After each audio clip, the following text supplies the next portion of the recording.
Welcome to this week's episode of Insights. During this week's show, we're going to be covering three topics. One is the Section 907 issue and President Biden's actions last week in regards to that law. The second one is we're going to be going to the Prime Minister's press conference last week and many of the topics that he covered. And third, we're going to be talking about the NATO summit in Madrid last week and what came out of it. On the issue of Section 907, let me just give a little bit of a background. In 1992, there was a law passed in the United States that essentially banned any aid to the Baku regime as long as it kept threatening Artsakh and Armenia.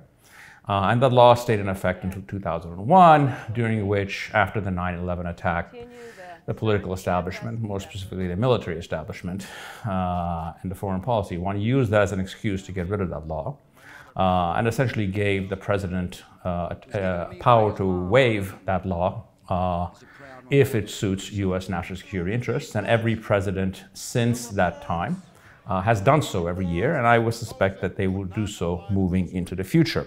Now, what does this tell us? First of all, this is something that President Biden had promised that he would act on and not waive Section 907 during the campaign. Obviously, he wasn't telling the truth then. I think generally, and this is a partial explanation of his actions, is that our lobbying in Washington, D.C. is actually quite weak, generally, as far as our organizations go. Secondly, I think this is a clear indication as to the extent that the Armenian American community, given its wealth to reach and the fact that they live in a country that you can actually influence policy on some level, has failed to perform. It also speaks about the superiority of the diplomacy on the side of the Aliyev regime. But in reality, the primary reason this happened is because this is something that the U.S. military and foreign policy establishment opposes, because they don't like to have their hands tied in having relationships, especially with different militaries around the world. We are better off not wasting time in trying to win this war, because we're not going to win it. And we're much better off focusing on things that create military parity, i.e., if they get $1, the Armenian side gets $1. That's a much better grounds to fight on, and the one that's far more likely to be fruitful. Let's move on to the second topic of the week, which was the Prime Minister's long press conference last week. These are some of the points that he made, which is relevant to our audience. The first one is that he accused the Azeri regime of purposefully stalling the normalizations to set up a pretext to start a new war. He specifically accused the Baku regime of canceling high-level meetings with Armenian officials to reach that purpose. He called them out for breaking their promise and returning all illegally held Armenian POWs and refusing to engage in efforts to demark the borders. Still, after all of that, he doubled down, saying that there is no way forward except the peaceful way forward, and that the peace agenda has no alternatives, in direct quotes. All the while insisting that this cannot be one-sided and that he has no illusions about the Aliyev regime's ultimate goals and intentions, which I was actually very glad to hear that. Now let's move on and analyze what he was saying. If you look at it in totality, and essentially what he's saying is 100% correct. It's very simple, it's very easy to understand that the Aliyev regime will do everything in its powers not to have peace or any kind of a settlement that doesn't include war and aggression, for a very simple reason, and that is because it does not serve the interests of the regime. The Aliyev regime's interest is not the interest of the country or her people. Their only interest is whatever keeps them in power. And given the fact that his regime offers nothing to his people, can't offer prosperity, can't offer freedom, all they can offer is war and aggression and the nationalist glory that comes with that. And we've seen this manifested over the last 2 weeks. 2 days ago, there were shootings at the Armenian village of Khachik, and 10 days ago, an Armenian soldier was shot and killed on one of the border posts on the Western Front. Aliyev's goal is always going to be to create conditions that does not lead to peace. And I think the only thing that has actually changed the equation here, from what we understand, is actually intense pressure from multiple Western sources, whether it's the EU and the United States, to force him to partake in these negotiations. He is not doing so willingly. The only thing in the long run that will change his calculation is not outside pressure or political deals or any kind of an understanding. It's going to be military strength on our side. Frankly, any other expectations are frankly illusions. Let's move on to our last topic, which was the big NATO meeting last week. The big topic of that meeting was the sort of the unblocking of the Turkish opposition to the entry of Finland and Sweden into NATO. However, the story is going to be ongoing because the way this works is not only does the country need to agree, all 30 countries need to agree to allow new members, all 30 parliaments have to pass laws. And this is something that the Erdoğan regime is going to use to continually cause problems and to blackmail Western countries to get more and more of what it is demanding.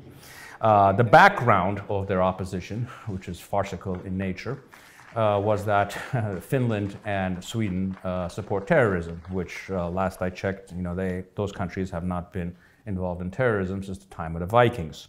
The irony of all this is that within the Turkish coalition government, there's actually a political party, the MHP, which are the close political allies of Erdoğan, who is a front group for the Grey Wolves, which is a declared terrorist organization by many Western countries, France specifically.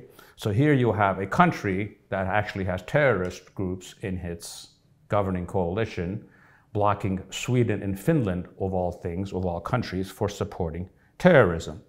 Now, what is considered supporting terrorism by the Erdoğan regime is essentially becoming a refuge for Kurds and Yazidis that have escaped genocide or ethnic cleansing by the Turkish regime. So there's this ongoing dispute that they're demanding all these extraditions, many of whom are actually Finnish and Swedish citizens. This is something that is not going to happen. So I think this is a festering wound that's going to go on. And it's somewhat of a trap that Erdoğan set that the West very happily and willingly walked into.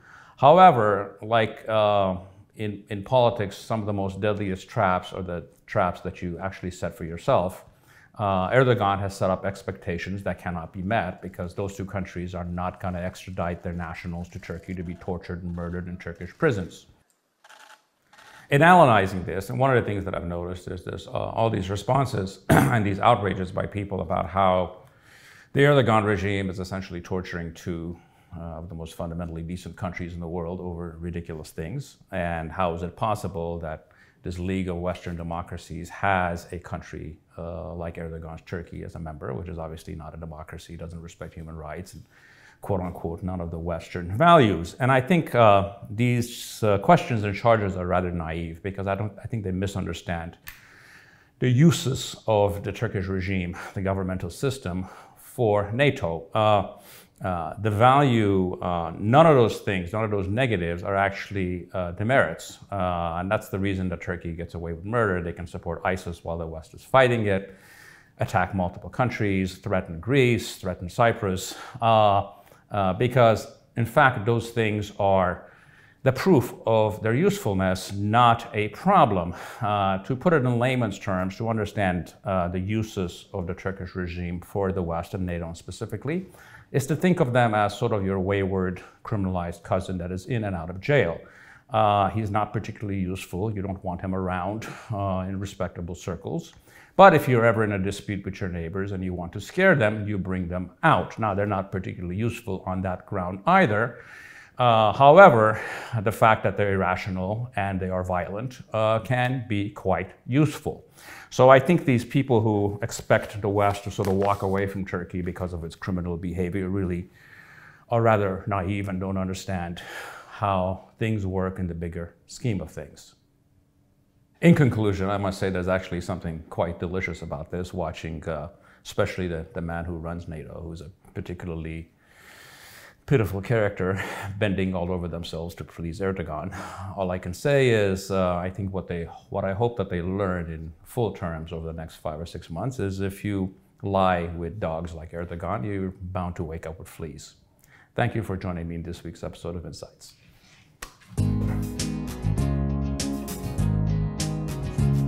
Beware, beware of the handshake that hides the snake. Can you dig it? Can you dig it? I'm telling you, beware, beware of the pat on the back.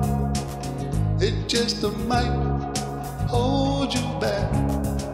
Jealousy, jealousy, misery, misery, envy. I tell you, you can't see behind smiling faces. Smiling faces tell lies. And I got proof.